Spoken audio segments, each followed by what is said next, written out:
जना गोमटा तो या झाला फाटा बाधी घेचा. तुकोबार म्हणतात तुम्हाला देह कशासाठी दिला तर कशासाठी दिला? भजनासाठी दिला. आपण त्याचा कशासाठी उपयोग करतोय? पुंडलिक कशासाठी? भोजनासाठी उपयोग करतोय. म्हणून मनुष्याने जीवनामध्ये येऊन त्या ठिकाणी भजन करावं.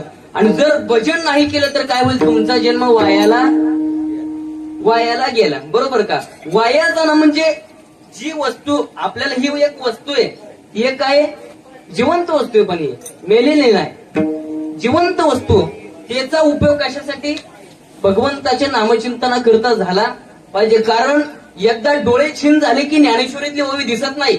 एकदा गुडघे घायला आले की पंढरीची वारी चालता येत नाही. म्हणून जोपर्यंत माणसानं तुमचा आणि तुमच्या इंद्रियाचा संबंध आहे तोपर्यंत परमार्थ केला पाहिजे. जोपर्यंत तुमच्या देह अवसानावर आहे तुमचा, तोपर्यंत माणसानं त्या ठिकाणी भजन केलं पाहिजे. म्हणून तुकोबार म्हणतात मी तुम्हाला सांगतोय तुम्ही विठ्ठलाला बसा.